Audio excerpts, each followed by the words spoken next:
համար է տալիս, այդ կուլտուրան ընդհանուր մենք պետք է երևի զրոյից ներդնենք, որովհետև հարկ վճարելու ցանկությունը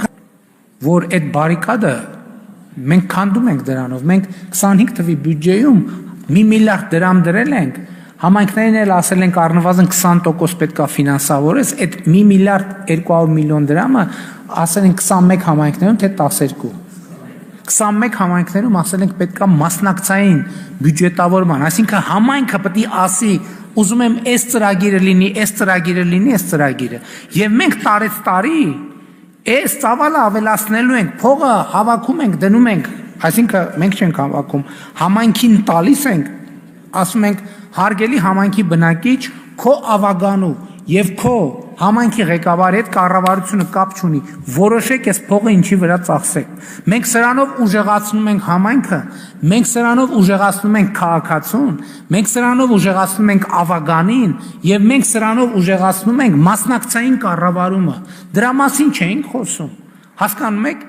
այսքան խոսել ենք մասնակցային կառավարման, տեղական ինքնակառավարման զարգացման մասին, առանց փողի, առանց բյուջեի դա չի կայանա։ Եվ սա այն դասական օրինակն է,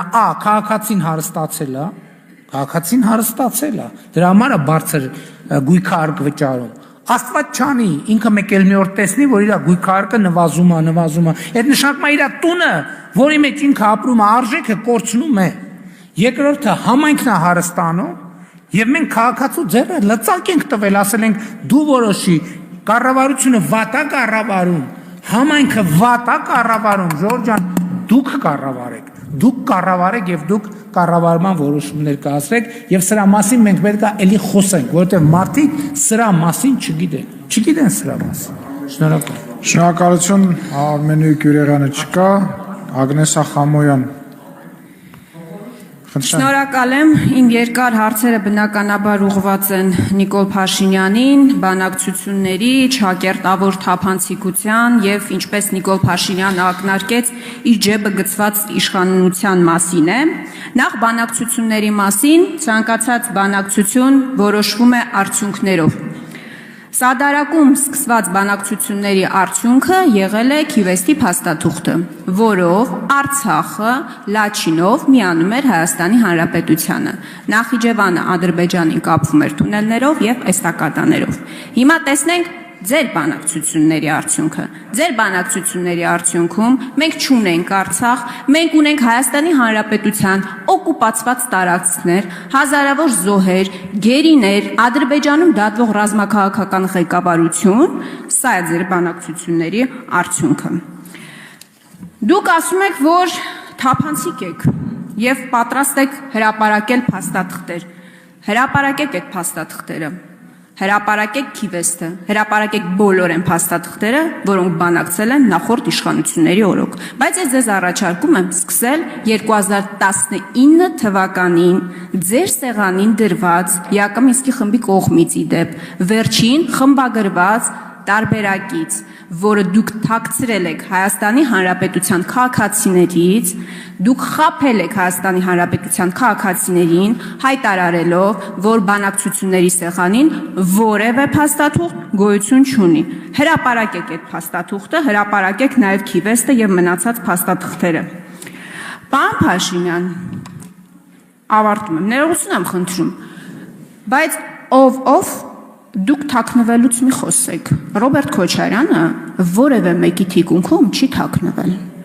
Ռոբերտ Քոչարյանը 2018 թվականին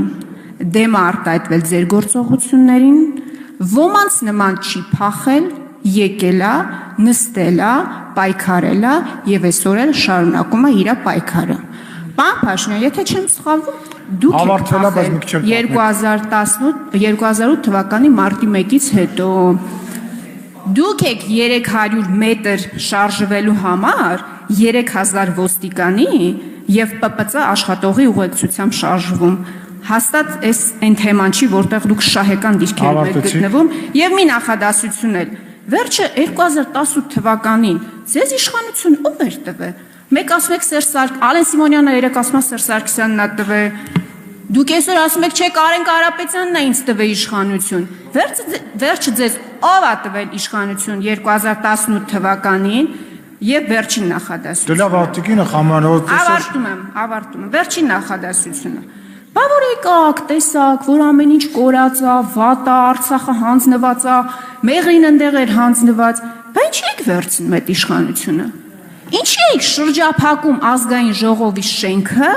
ցանկանալով ունենալ ամբողջական իշխանություն։ Ինչի։ Հոյակապ ընդդիմության հարցը, խնդրեմ, պարոն վարչապետ, համեցեք։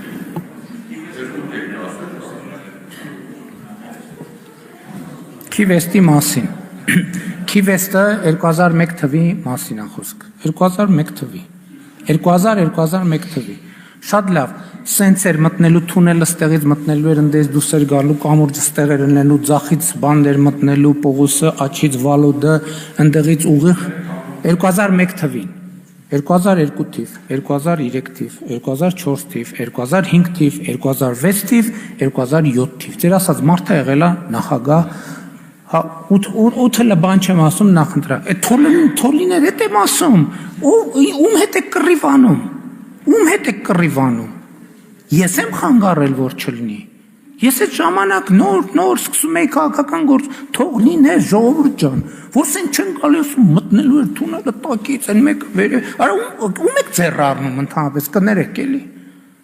Երկրորդը, ասցիք Սերժ Սարգսյանն է տվել, տո Կարեն Կարապետյան նովա, Սերժ Սարգսյան նովա, որ ինձ իշխանություն տան կամ չտան։ Եվ ձեր ասած մնացած մարդիկ, ով են իրանք ընդհանրապես, որ մի հատ է կարան ճակատագիր որոշեն Հայաստանում իշխանության։ Հայաստանի ճակատագիր իշխանության որոշում է ժողովուրդն է որոշել։ Սերան ու Արյանը հարցը տալիս ընդունել եք, իբր հանձնում ընդունում ասել եմ իմ ընդունելու ժամանակ Սերժ Սարգսյան արդեն թոշակառու է եղել։ Ես իրանից ընդունելու բան չեմ ունեցել։ Կարեն Կարապետյանն է եղել վարչապետի պարտականությունները կատարողը։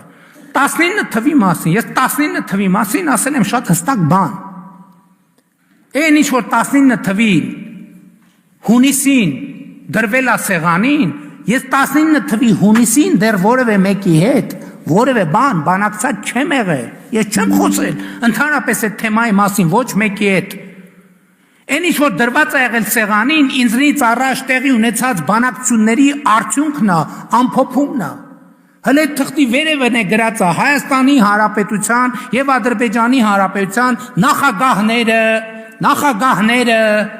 նախագահները, ես Հայաստանի Հանրապետության նախագահ երբեք չեմ եղել։ Հաջորդը մի հատ էր բան ասում, մի րոպե։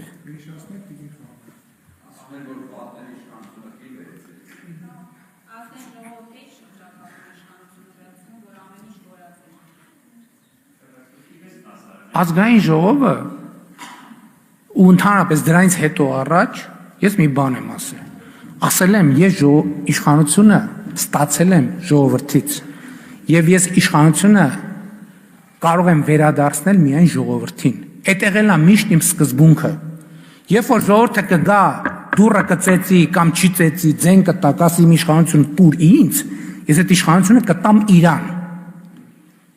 Եվ թույլ չեմ տա որևէ խմբակ, անկախ նրանից այդ խմբակի պարագլխի անունը ինչ է, թույլ չեմ տա որևէ մեկին ժողովրդի իշխանությունը խլի։ Իշխանության տերը ժողովուրդն է։ 100 անգամ ասել եմ 18 թվին, 19 թվին, 20 թվին, 21 թվին, 22 թվին, 23 թվին, 24 թվին, ասում եմ 25 թվին, Հայաստանի Հանրապետությունում իշխանությունը պատկանում է ժողովրդին, որ պահին ժողովուրդ ուզենա այդ իշխանությունը վերցնի, ժողովուրդը այդ իշխանությունը կվերցնի, որ պահին, ընտրություններով, առանց ընտրությունների, որ պահին ժողովուրդը ուզենա վերցնի, ժողովրդի այդ ցանկության առաջ ոչ մեկ չի կարա կանգնի, ոչ մեկ, ինչպես 2018 թվականին չկարեցավ կանգնի, ոչ մեկ չի կարա կանգնի, էտում իշխանությունը ումից եք պաշտպանում, ես կարամ ասեմ ում իշխանությունն եմ պաշտպանում ձեզնից, ես ժողովրդի իշխանությունն եմ պաշտպանում ձեզնից, կոնկրետ ձեզնից եւ ձեր խմբավորումների պարագլուխներից պաշտպանում եմ ու միջև վերջ պաշտպանում եմ պաշտպանելու եմ, որևէ մեկը չկասկածի։ Ինչ վերաբերում է ժողովրդին, ասում եմ, չգիտեմ, որի տասնյակ անգամ։ Վաղը առավոտը ժողովուրդը ուզենա իշխանությունը վերցնի, ժողովրդի իշխանությունը կվերցնի։ Այդ որ 300 մետր ես այսօր Այսօր առավոտ 7:30 դուրս եմ եկել, կանգառում կանգնել եմ 15 րոպե, 20 րոպե, պետական պահպանության ծառայություն այնտեղ ա եղել, ոչ մի ոստիկան չի եղել, ոչ մի ճանապարհ չի փակվել, ոչ մի ավտոյի ուղղություն չի փոխվել, ոչ մի ավտոբուսի երթուղի չի փոխվել, ոչ մի ավտոյի գրաֆիկ, նստել եմ ավտոբուս, գնացել եմ գործի, այդ դուք ում մասին եք խոսում։ Ում մասին եք խոսում։ Հերիքա վիրտուալ իրականություն ստեղծեք ձեր ֆեյքերով, ձեր վճարովի բաներով, չգիտեմ, ինտերնետ տրաֆիկներով եւ այլն։ Պարոն Փաշինյան, ես գիտեի, որ հնարավոր իշխանափոխության կամ 2008 թվականի մասին հարցերը ձեզ կարող է բորբոքեին, բայց պետք չէ այդքան բորբոքվել։ Հանգիստ պատասխանեք հարցերին, որոնք շատ հստակ էին, բայց որոնց դուք այդպես էլ որևէ հստակ պատասխան չտվեցիք։ Ես լավ չեմ կարողam հասկանալ։ Դուք հիմա Ռոբերտ Քոչարյանին, մյուսներին, Քիվեստից հետո 2007-ին էլ Կազան ա եղել։ Հիմա մեղադրում եք, որ ուզել են հարցը լուծեն, թե չեն ուզել հարցը լուծեն, եկել ընկելա ձեր գրպանը, ինչպես պարբերաբար դուք ակնարկում եք։ Հիմա Ռոբերտ Քոչյանը մեղրին հանձնել է, թե չի հանձնել։ Մի հատ կողմնորոշվեք ձեր քարոզչական թեզերում, որ ձեր քարոզիչներն էլ սոցիալական ցանցերում ըստ այդմ կարողանան կողմնորոշվել։ 2019 թվականին ձեր սեղանին խմբագրված տարբերակ ա դրվել ԵԱԿ Միսկի խմբի կողմից։ Դուք հայտարարել եք, որ ոչ մի բան, ոչ նոր, ոչ հին գոյություն չունի։ Հետո էլ մի հատ ձայնագրություն հրապարակվեց, որտեղ դուք ասում եք, որ դուք ձեզ գժի տեղ եք դնում, որ ժամանակ շահեք։ Հիմա եղել է, թե չի եղել, որովհետև բոլոր հայտարարությունները նրա մասին են, որ 2019 թվականին բանակցությունների սեղանին, նորից եմ ասում, կլինի հին թե նոր թուղթ ա եղել, որը դուք թաքցրել եք Հայաստանի Հանրապետության քաղաքացիներից։ Եվ վերջում, Տիկին Աննա Հակոբյանը հայտարարել է, որ դիվանագիտական համայնքը քայլող, խոսող, մեզ հիմա իդեպ կարծես հետևում է։ Համայնքը քայլող, խոսող, շնչող, արտաշնչող մի մեծ բարդույթ է։ Այս բարդույթով եք 2018 թվականին վարել բանակցությունները, որի արդյունքը ես արդեն ասեցի ինչ է։ Չկա Արցախ, կան օկուպացված Հայաստանի Հանրապետության սահմաններ, հազարավոր զոհեր, խեղված ճակատագրեր եւ Նախիջևան Ադրբեջան կապ, որի անունը դուք չգիտեմ ինչ կդնեք, Ադրբեջանն էլ ինչպես դուք եք ասել, կդնի Միչանսկ։ Շնորհակալ եմ։ Տիկին Խամոյան, առանց բորբոքվելու։ Դուք ասում եք Քիվեստներ արդյունքը թունելը սենց մտնելու էր, կամուրջ հնդեից դուրս էր գալու, հնդեից ավտո մտնելու էր, գնացքը սենց անցնելու էր, Ղարաբաղն էլ մերն էր։ Շատ լավ ասում եմ, Քիվեստը եղել է 2001 թվին։ Այսինքն Ռոբերտ Քոչարյանը իշխանությունը ստանձնել է 98 թվին։ 98, 99, 2000-ից սկսել է, այս խոսակցությունը 99-ից սկսել է, ինչպես տեսանք, 2001-ին եղել է Քիվեստը։ Այսինքն իր պաշտոնավարման 70%-ը եղել է Քիվեստը։ Այդ որ թունելը սենց պտի մտներ, սենց կամուրջը, էստակադան եւ այլը, ասում եմ շատ լավ, թող լիներ։ Ես եմ խանգարել դրան, թող ասում եմ, շատ լավ, Սերժ Սարգսյանն է Ռոբերտ Քոչարյանի իրավահաջորդն էր, ժառանգորդն էր, 2008, 2009, 2010, 2011, 2012, 2013, 2014, 2015, 2016, 2017, թող լիներ, ով է ում խանգար է, 19 թվի առաջարկի մասին, ես ասել եմ, որ նոր առաջարկ չկա ու ճիշտ եմ ասել, այն առաջարկը, որ 19 բանակցությունների սեղանին միշտ թուղթ ա եղել, տենց բան չի եղել, տենց մի օր չի եղել, որ բանակցությունների սեղանը առանց թղթի լինի, միշտ ինչ որ թուղթ դրած ա եղել։ Հիմա ես ասում եմ 19 թվի թուղթը սկսվում է հետևյալ նախադասությամբ։ Հայաստանի Հանրապետության նախագահը եւ Ադրբեջանի Հանրապետության նախագահը։ Ու դա ինչ որ տեքստ է, վերնագիր է եւ այլն եւ այլն եւ այլն։ Հիմա դուք ասում եք, որ դա իմ թուղթն է, ես ասում եմ, ես Հայաստանի Հանրապետության նախագահ երբևէ եղել եմ, ընկերներ, կարող ես լավ չեմ հիշում, ես Հայաստանի Հանրապետության նախագահ երբևէ եղել եմ, չեմ եղել, շնորհակալություն պարոն Եղոյան, չեմ եղել, հետևաբար այն փաստաթուղթը, որը սկսվում է հետևյալ բառակապակցությամբ Հայաստանի Հանրապետության նախագահը եւ Ադրբեջանի Հանրապետության նախագահը, այդ փաստաթուղթը ոնց կարա ինձ հետ ունենա կապ, մեկը բացատրեք, ինչն է այստեղ։ Ես իշխանություն լինելու չեմ հրաժարվում, դուք ասում եք, որ դա իմ թուղթն է, իմն է, ես եմ ստեղծել այդ թուղթը, ես ասում եմ, մի րոպե, ես ասում եմ, ոնց կարար մի թուղթ ներ ինձ հետ կապված, որը սկսվում է հետևյալ կերպ, Հայաստանի Հանրապետության նախագահը եւ Ադրբեջանի Հանրապետության նախագահը, ես Հայաստանի Հանրապետության նախագահ չեմ եղել երբեք։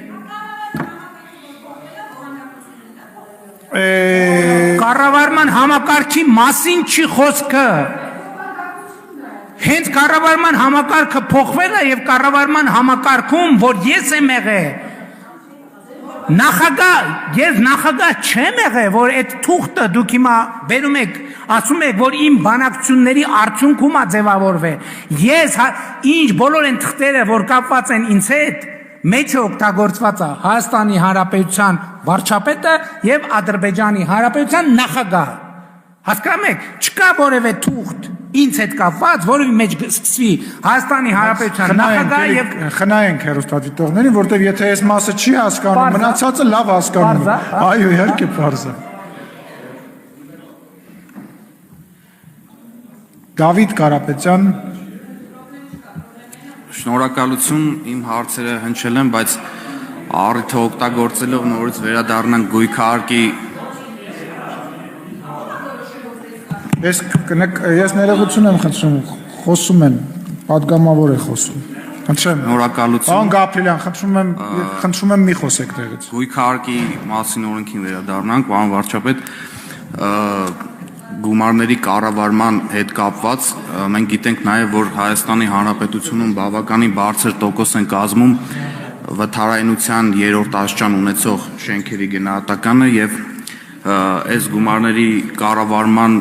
հիմքում արդյոք նախատեսված է 20-30 տարի հետո, երբ որ այս շենքերը արդեն օգտագործման բանից դուրս կգան, պետությունը համապատասխան հզորություն եւ հնարավորություն կունենա այս հարցերը պատշաճ լուծելու համար։ Շնորհակալություն։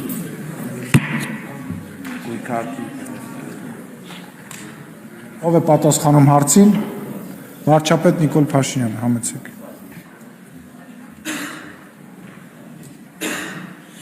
Շնորհակալ եմ, պարոն Կարապետյան, հարցի համար։ Մենք քաղաքաշինության կոմիտեն աշխատում է մի ծրագրի վրա եւ նաեւ Երևանի քաղաքապետարանն աշխատում մի ծրագրի վրա, որ եկեք ուղիղ լինենք եւ անկեղծ լինենք։ Եթե մենք հիմա ասենք, որ կառավարությունը բյուջետային միջոցներով բոլոր ոչ վթարային շենքերը փոխարինելու նոր շենքերով, դա ճիշտ իրատեսական չի, դա չի լինի։ Հիմա մենք մտածում ենք սխեմաներ։ Իհարկե որոշ դեպքեր կա, որտեղ պետությունը ունի պարտավորություն, որտեղ կորուստ է տեղի ունեցել ըստ էության գույքի եւ բնակարանի, այդ պետության պարտավորությունն է մենք հերթով կանենք։ Իմիջայլոց վերջերս որ Ստեփանավանում հրդեհ էր եղել եւ այնտեղ ժամանակավոր բնակարաններ էին այրվել, ուզում եմ ասեմ, որ այս տարվանից եթե չեմ սխալվում, այդ թվում վթարային եւ կորսված բնակարանների վերականգնման ծրագրի շրջանակներում Աշոտա Բերդ թաղամասում շինարարությունը ոնց որ սկսել է, չէ՞, արդեն այնտեղ տեղում։ Եվ մենք հիմա որոշակի ֆինանսական սխեմաներ ենք մտածում, որ վթարային վիճակում գտնվող շենքերի տարածքները տրամադրվեն կառուցապատողներին, որպեսզի նրանք այդ շենքերից հետագայում այդ բնակարանների սեփականատերերին հատկացնեն նոր բնակարաններ, այդ ընթացքում նաև իրանց կեցության հարցերը լուծելով։ Բայց այդ թեմայով կարծում եմ քաղաքաշինության կոմիտեն ավելի շատ ասելիք կունենա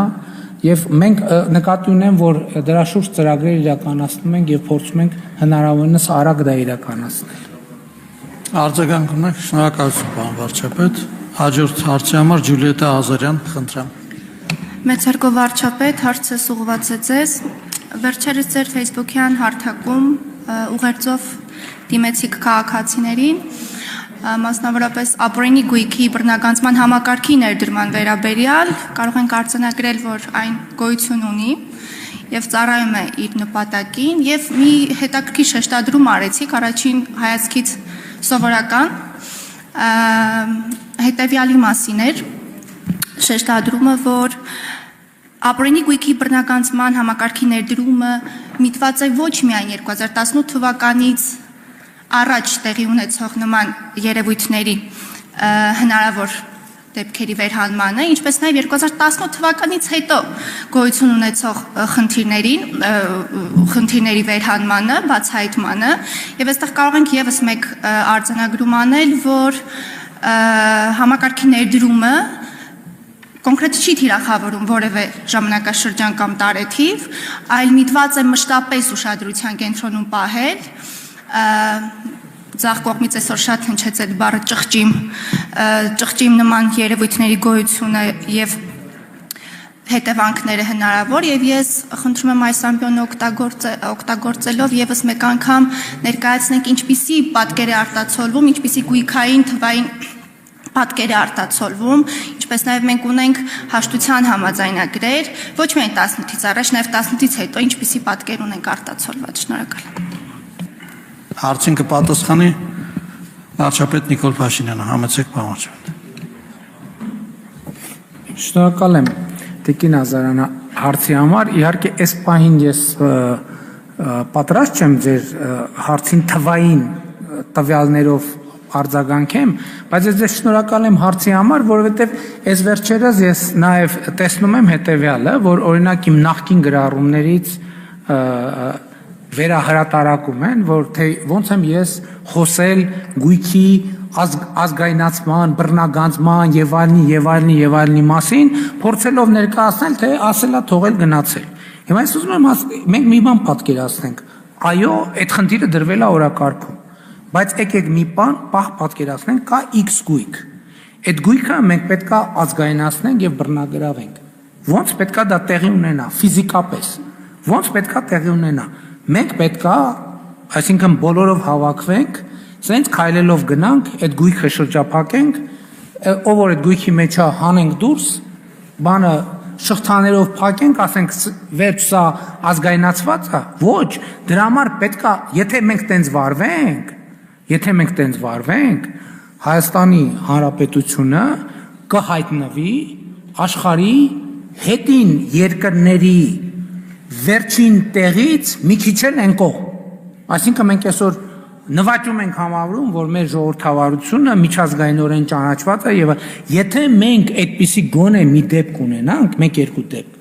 մենք կհայտնվենք, ես չեմ ուզում երկրի անուն տալ, կոռեկտությունը չհայտնվելու ամենահետին երկրների թվում, բայց ո՞նց պետքա դա անենք, պետքա անենք իրավական մեխանիզմներով եւ ընթացակարգերով։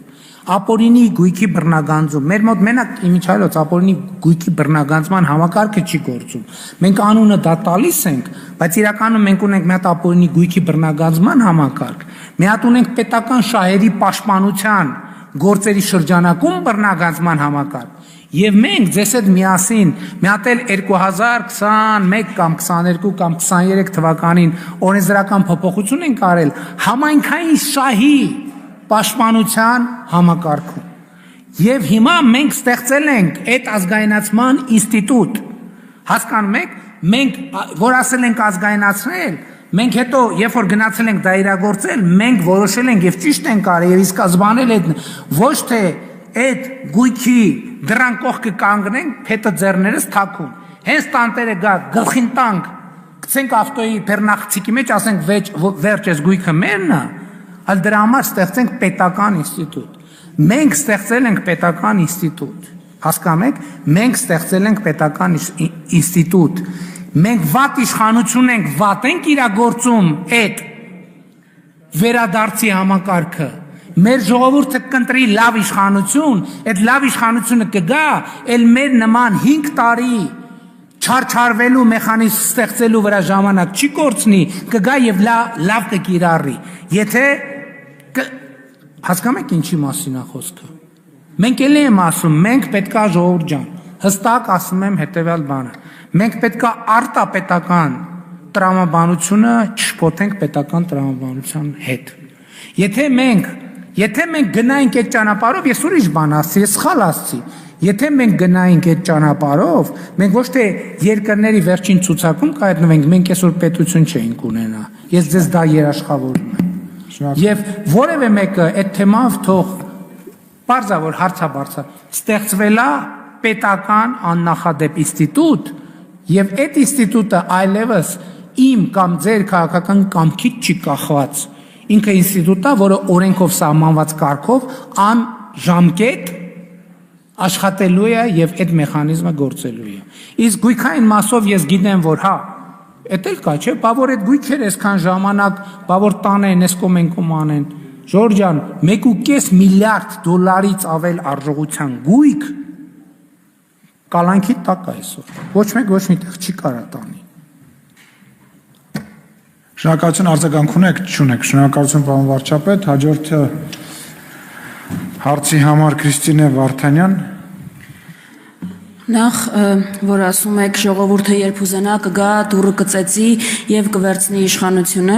գիտեք խնդիրը որն է, խնդիրը այն է, որ ժողովուրդը պարբերաբար ձեր դուրը ծեցում է, բայց դուք կրակում եք այդ ձեր դուրը ծեցող ժողովրդի վրա, ու ինձ հետաքրքիր է, էլի, ինչ կոնստիտուցիա, ինչ տեսք պիտի ունենա այդ ժողովուրդը, ասենք քանի տասնյակ հազար պիտի լինի, լծված հրապարակը հերիք չի, կամ ոնց պիտի